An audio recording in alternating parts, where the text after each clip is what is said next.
ಅಂಗಡಿಯವರು ಎಷ್ಟು ಜನ ಇದ್ರಿ ಇಲ್ಲ ಅಂಗಡಿಯವರು? ಅಂಗಡಿಯವ್ರು ಎಷ್ಟು ಜನ ಇದ್ರಿ? ಅಂಗಡಿ ಇಟ್ಟಿರೋರು ಎಷ್ಟು ಜನ ಇದ್ರಿ? ಇಲ್ಲಿ ಸುಮಾರು ಮಾರಾಟರು ಸುಮಾರು ಅಂಗಡಿಯವರೆಲ್ಲ ಕೇಳಿಸ್ಕೊಂತಿದಾರೆ. ಹಂಗೆ ಕೇಳಿಸ್ಕೊಳ್ಳಿ. ಅಟ್ಲೀಸ್ಟ್ ಇಷ್ಟು 3-4 ಜನ ಇದ್ದೀರಾ? ಕೈ ಎತ್ತಿ ಒಂಚೂರು. ಇಷ್ಟೇ ಜನನಾ? ನೀವು ಇದ್ದೀರಿ. ಬಾರ್ ಇದೆ ಇವ್ರದ್ದು, ಇವ್ರು ದೊಡ್ಡ ಅಂಗಡಿ. ಆಯ್ತು, ಓಕೆ. ಒಂದು ಪಬ್ಲಿಕ್ ಸೇಫ್ಟಿ ಆಕ್ಟ್ ಅಂತ ಒಂದಿದೆ, ಕಂಪಲ್ಸರಿ ಇದೆ. ಅಂಗಡಿ ಇಟ್ಟಿರೋರಿಗೆ ಗೊತ್ತಿರಲೇಬೇಕಾದಂತ ಆಕ್ಟ್, ಪಬ್ಲಿಕ್ ಸೇಫ್ಟಿ ಆಕ್ಟ್ ಅಂತ ಹೇಳಿ. ಪಬ್ಲಿಕ್ ಸೇಫ್ಟಿ ಆಕ್ಟ್ ಅಂಡರ್ ಅಲ್ಲಿ ನಾವ್ ಏನಾಗುತ್ತೆ ಅಂತಂದ್ರೆ, ಒಂದು ಅಂಗಡಿಗೆ, ಅದೇ ಎನಿ ಅಂಗಡಿ ಆದ್ರೂ ಆಗಿರ್ಬೋದು, ಯಾವುದೇ ಜಾಗ ಆಗಿರ್ಬೋದು, ಒಂದು ಜಾಗಕ್ಕೆ ಪ್ರತಿದಿನ 50 ಜನಕ್ಕಿಂತ ಹೆಚ್ಚು ಜನ ಸಾರ್ವಜನಿಕರು ಮೂವ್ಮೆಂಟ್ ಇತ್ತು ಅಂತ ಅಂದ್ರೆ ಒಂದು ಜಾಗದಲ್ಲಿ ಕಂಪಲ್ಸರಿ ಸಿಸಿ ಕ್ಯಾಮ್ರಾ ಹಾಕ್ಲೇಬೇಕು. ಹಾಕಿಲ್ಲ ಅಂತಂದ್ರೆ 25,000 ತನಕ ನಾವು ಫೈನ್ ಹಾಕ್ಬೋದು ಪೊಲೀಸ್ನವರು. ನಾವೇನ್ ಮಾಡ್ತೀವಿ, ತುಂಬಾ ಜನಕ್ಕೆ ಅದು ಗೊತ್ತಿಲ್ಲ. ನಾವ್ ಬಂದು ಹೇಳ್ತಿರ್ತೀವಿ ನಮಗೆ ಗೊತ್ತಿಲ್ಲ ಅಂತ ಅಂತಾರೆ. ಅದಕ್ಕೋಸ್ಕರನೇ ನಾವು ಮೀಟಿಂಗ್ ಮಾಡ್ತೀವಿ. ನನಗೆ ಗೊತ್ತಿಲ್ಲ ಅಂತ ಇವಾಗ ಬೈರ್ಕೂರಲ್ಲಿ ಹೇಳಂಗಿಲ್ಲ. ಯಾಕೆಂದ್ರೆ ಬೈರ್ಕೂರಲ್ಲಿ ಎಷ್ಟೊಂದು ಜನದ ಗ್ರೂಪ್ಗಳಲ್ಲೆಲ್ಲ ನಾನು ಮೆಸೇಜ್ ಹಾಕ್ಸಿದ್ದೀನಿ ಮೀಟಿಂಗ್ ಮಾಡ್ತೀನಿ ಅಂತ ಹೇಳಿ.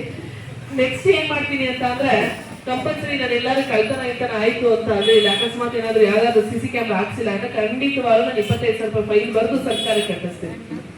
ಸರ್ಕಾರ ಅದೇ ನಮ್ಮ ಕೈಗೂ ಬರೋದಿಲ್ಲ, ಅದು ಸರ್ಕಾರಕ್ಕೆ ಹೋಗುತ್ತೆ. ನಾವು ಅದನ್ನ ತಗೊಳಕ್ಕೂ ಆಗೋದಿಲ್ಲ, ಯಾವ್ದು ಒಳ್ಳೆ ಕೆಲಸಗಳಿಗೆ ತಗೊಳ್ಳೋದಕ್ಕೂ ಆಗೋದಿಲ್ಲ. ಅದು ಖಂಡಿತವಾಗ್ಲೂ ಸರ್ಕಾರ ಕಟ್ಟಿಸ್ಬೇಕಾಗುತ್ತೆ. ಅದ್ರ ಬಗ್ಗೆ 25,000 ರೂಪಾಯಿ ಏನು ಫೈನ್ ಇಟ್ಟಿರೋದಂದ್ರೆ, 25,000 ರೂಪಾಯಿ ಫೈನ್ ಅಲ್ಲಿ ಕಟ್ಟೋದ್ರ ಬದಲು 25,000 ರೂಪಾಯಿ ಸಿಸಿ ಕ್ಯಾಮ್ರಾ ಹಾಕಿಸ್ಕೊಂಡ್ಬಿಡ್ಲಿ ಅನ್ನೋ ಉದ್ದೇಶಕ್ಕೋಸ್ಕರ ಆಗಿರೋದು. ಆಮೇಲೆ ನಾರ್ಮಲ್ ಆಗಿ helmet, without seat belt, insurance ಇವೆಲ್ಲ ಹಾಕ್ತಿರ್ತೀವಿ. 500 ರೂಪಾಯಿ ಹೆಲ್ಮೆಟೇ ಬರುತ್ತೆ. ಬೈಕೂರಲ್ಲಿ ಒಂದು ಸ್ಪೆಷಲ್ ಡ್ರೈವ್ ಮಾಡ್ಬೇಕಂತ ಅನ್ಕೊಂಡಿದ್ದೀನಿ, ನೋಡ್ತಾನೇ ಇದ್ದೀನಿ, ಒಬ್ರು ಕೂಡ ಹೆಲ್ಮೆಟ್ ಹಾಕೊಂಡು ಓಡಾಡ್ತಾ ಇಲ್ಲ. ಒಂದು ಸ್ಪೆಷಲ್ ಡ್ರೈವ್ ಒಂದಿನ ಬಂದು ನಮ್ಮ ಪೊಲೀಸರೆಲ್ಲ ಬಂದು ಇರೋ ಎಲ್ಲಾ ಗಾಡಿಗಳನ್ನ ಇಟ್ಕೊಂಡು 100% ನಾನು ಫೈನ್ 500 ರೂಪಾಯಿ ಫೈನ್ ಹಾಕಿಸ್ತೀನಿ. ಅವಾಗ ಖಂಡಿತವಾಗಿ ಮೇಲ್ಗಡೆ ಕೂತಿರೋರು ಯಾರು ನನಗೆ ಫೋನ್ ಮಾಡಬಾರ್ದು, ಫೋನ್ ಅಂತೂ ಸ್ವಿಚ್ ಆಫ್ ಮಾಡ್ಕೊಂತೀನಿ. ಅವ್ರು ಇಲ್ಲಿರೋರೇ ಫೋನ್ ಮಾಡ್ತಾರೆ, ಮೇಡಮ್ ಇದೊಂದ್ಸಲ ಬಿಟ್ಬಿಡಿ ಮೇಡಮ್ ಅಂತ ಹೇಳಿ. ಅದಕ್ಕೆ ಈಗಲೇ ನಾನು ರಿಕ್ವೆಸ್ಟ್ ಮಾಡ್ತಾ ಇದ್ದೀನಿ, ಈಗಲೇ ನಾನು ಹೇಳ್ಬಿಡ್ತಾ ಇದ್ದೀನಿ, ಒಂದಿನ ಸರ್ಪ್ರೈಸ್ ಆಗಿ ಬಂದು ನಾನು ಮಾಡಬೇಕು. ನಾ ಇವತ್ತೇ ಮಾಡ್ಬೋದು, ನಾಳೆ ಮಾಡ್ಬೋದು, ನಾನು ಯಾವಾಗ ಮಾಡ್ತೀನಿ ಅಂತ ಗೊತ್ತಿಲ್ಲ. ಖಂಡಿತ ಹೆಲ್ಮೆಟ್ ಹಾಕೊಂಡು ಅಥವಾ ನಿಮ್ಮ ರೂಲ್ಸ್ ನ ಫಾಲೋ ಮಾಡ್ಕೊಂಡು ಹೋಗಿ. ಅಲ್ಲಿ ನೋಡಿ, ಅಲ್ಲಿ ಆರಾಮ್ ಎಷ್ಟು ಚೆನ್ನಾಗಿ ಹೆಲ್ಮೆಟ್ ಹಾಕೊಂಡು ಹೋಗ್ತಾ ಇದಾರೆ. ಎಲ್ಲೋ ಅಪ್ರೂವ್ ಒಬ್ಬೊಬ್ರು ಸಿಗ್ತಾರೆ ಇದ್ರೆ ಹೆಲ್ಮೆಟ್ ಹಾಕೊಂಡು ಹೋಗೋರು. ಹೆಲ್ಮೆಟ್ ಗಳನ್ನ ಹಾಕೊಂಡು ಹೋಗಿ ಟ್ರಾಫಿಕ್ ಗೈಡ್ಲೈನ್ಸ್ ಏನಿದೆ ಅದನ್ನ ಫಾಲೋ ಮಾಡಿ. ಮತ್ತೆ ಇನ್ನೊಂದು ಮೇನ್ ವೆರಿ ಇಂಪಾರ್ಟೆಂಟ್, ಸಿಸಿ ಕ್ಯಾಮ್ರಾಗಳನ್ನ ಹಾಕ್ಸೋದು ಬಹಳ ಇಂಪಾರ್ಟೆಂಟ್ ಆಗುತ್ತೆ. ಅಂಗಡಿಗಳವರು ಕಂಪಲ್ಸರಿ ಸಿಸಿ ಕ್ಯಾಮ್ರಾನ ಹಾಕ್ಸಿ.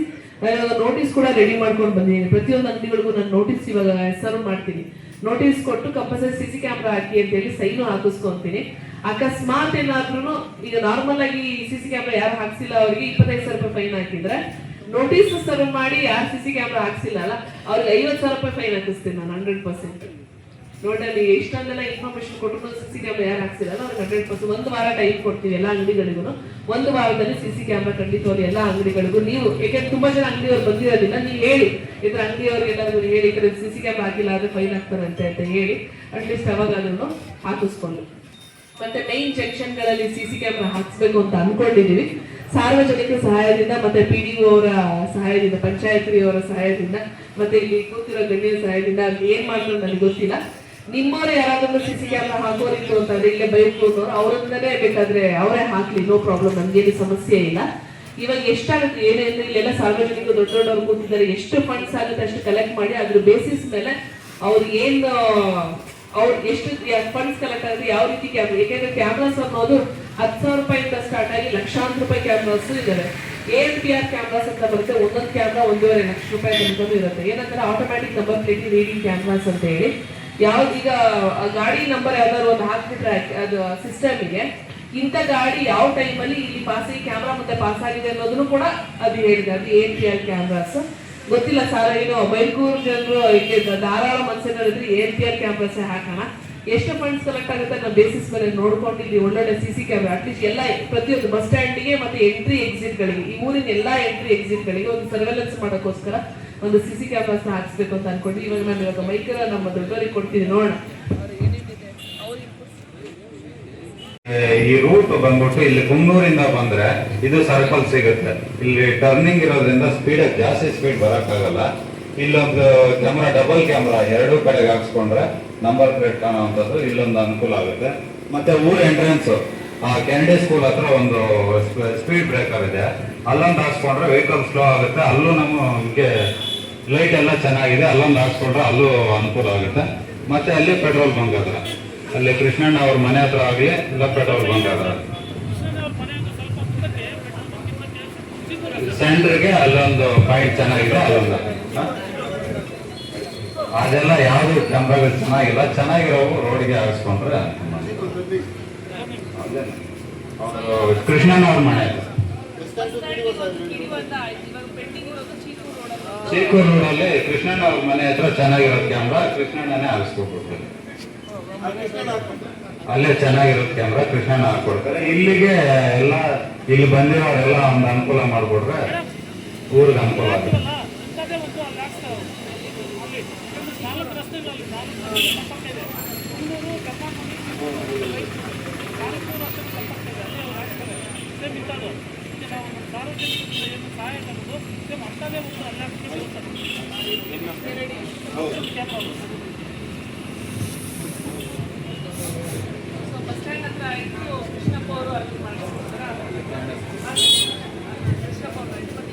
ಇಲ್ಲಿ ಕೆನಡಿ ಸ್ಕೂಲ್ ಹತ್ರ ಯಾಕಂದ್ರೆ ಇಲ್ಲಿ ಇರಂಗೋಡ್ನಲ್ಲಿಗೂ ರೂಟ್ ಕನೆಕ್ಟ್ ಆಗುತ್ತೆ, ಆನ್ಲೈನ್ ಅಲ್ಲೂ ಜಾಸ್ತಿ ಹಂಗೆ ಎಸ್ಕೇಪ್ ಆಗ್ಬಿಡ್ತಾರೆ. ಅದಕ್ಕೆ ಅಲ್ಲೊಂದು ಹಾಕ್ಸ್ಕೊಂಡ್ರೆ KP ಸರ್ಕಲ್ ಹತ್ರ ಅಲ್ಲೂ ಒಂದು ಡಬಲ್ ಕ್ಯಾಮರಾ ಎರಡೂ ಕಡೆ ಹೋಗೋ ಥರ ಹಾಕ್ಸ್ಕೊಂಡ್ರೆ ಅದು ಅನುಕೂಲ ಆಗುತ್ತೆ. ಇಲ್ಲಿರೋರೆಲ್ಲ ಸೇರಿ ಅಲ್ಲಿ ಕ್ಯಾಮ್ರಾ ಹಾಕಕ್ಕೆ ಅನುಕೂಲ ಮಾಡ್ಕೊಡ್ತಾರೆ. ಮತ್ತೆ ಇದು ಕಂಪ್ಲೀಟ್ಲಿ ಟ್ರಾನ್ಸ್ಪರೆಂಟ್. ಮತ್ತೆ ಇಲ್ಲಿ ಯಾರೋ ದುಡ್ಡಿಸ್ಕೊಡೋದು ಮತ್ತೆ ಏನೋ ಒಂದು ಆಗೋದು ಆತರ ಯಾವುದೋ ಕಾರಣ ಆಗಲ್ಲ. ಯಾರೇ ಏನೇ ಫಂಡ್ಸ್ ಕೊಟ್ಟಿದ್ರು ನೀಟಾಗಿ ಅದನ್ನ PDF ಮಾಡಿ ಯಾರು ಎಷ್ಟೆಷ್ಟು ಕೊಟ್ಟಿದ್ದಾರೆ ಏನೇನು ಖರ್ಚಾಗಿದೆ ಅಂತ ಹೇಳಿ ಕಂಪ್ಲೀಟ್ ಆಗಿ ಎಲ್ಲರಿಗೂ ನಾವು ಒಂದು ಯಾರಾದ್ರೂ ಸಹಕಾರ ಮಾಡಿರ್ತಾರಲ್ಲ ಅವ್ರೊಂದು ವಾಟ್ಸ್ಆಪ್ ಗ್ರೂಪ್ ನ ಮಾಡಿ ವಾಟ್ಸ್ಆಪ್ ಗ್ರೂಪ್ ಅಲ್ಲಿ ಶೇರ್ ಮಾಡ್ತೀವಿ. ಯಾಕೆಂದ್ರೆ ಯಾರು ಎಷ್ಟು ಅಮೌಂಟ್ ಕೊಟ್ಟಿದ್ದಾರೆ ಎಲ್ಲಿ ಎಷ್ಟು ಖರ್ಚಾಗಿದೆ ಅಂತ ಹೇಳಿ. ಯಾಕೆಂದ್ರೆ ನೆಕ್ಸ್ಟ್ ನಾಳೆ ದಿನ ಬಂದು ಅಥವಾ ಯಾರೋ ಒಬ್ಬ ಯಾರು ವಹಿಸ್ಕೋತಾರೆ ನಿಮ್ಗೆ ಗೊತ್ತಿಲ್ಲ ನಮ್ಗೆ, ಯಾರೋ ಒಬ್ಬ ಈಗ ಫಾರ್ ಎಕ್ಸಾಂಪಲ್ ಇವರು ಅಶೋಕ್ ಅವರ ವಹಿಸ್ಕೋತಾರೆ, ನಾಳೆ ದಿನ ಇವ್ರ ಮೇಲೆ ಅಶೋಕ್ ಅಣ್ಣ ತಿಂತೀನಿ ಅನ್ನೋ ತರ ಆಗ್ಬಾರ್ದು. ಅದ ನಾಳೆ ಪೊಲೀಸ್ನವ್ರು ವಹಿಸ್ಕೋಬೋದೇ ಪೊಲೀಸರು ಏನೋ ತಿಂದ್ರು ಅನ್ನೋ ತರ ಆಗ್ಬಾರ್ದು. PDO ಯಾರು ವಹಿಸ್ಕೊಂತಾರೋ ಅವ್ರಿಗೆ ಸುಮ್ಮನೆ ಸಾರ್ವಜನಿಕರಿಗೆ ಇದು ಮಿಸ್ಯೂಸ್ ಆಗ್ಬಾರ್ದು. ಅಮೌಂಟ್ ಏನಾದ್ರು ಒಂಚೂರು ಕಡಿಮೆ ಬೇಕಂದ್ರೆ ನಾಳೆ ಬೇಕಾದ್ರೆ ಕೈಯಿಂದ ಹಾಕ್ಬಿಡ್ತೀವಿ, ಯಾಕೆಂದ್ರೆ ನಮ್ಮಿಂದನೂ ಸ್ವಲ್ಪ ಹೋಗ್ಲಿ, ಹಂಗೇನು ಪ್ರಾಬ್ಲಮ್ ಇಲ್ಲ. ಆದ್ರೆ ಮಿಸ್ಯೂಸ್ ಯಾವುದೇ ರೀತಿ ಒಂದೇ ಒಂದು ರೂಪಾಯಿ ಕೂಡ ಯಾವುದೇ ರೀತಿ ಇಲ್ಲಿ ಮಿಸ್ಯೂಸ್ ಆಗೋದಿಲ್ಲ.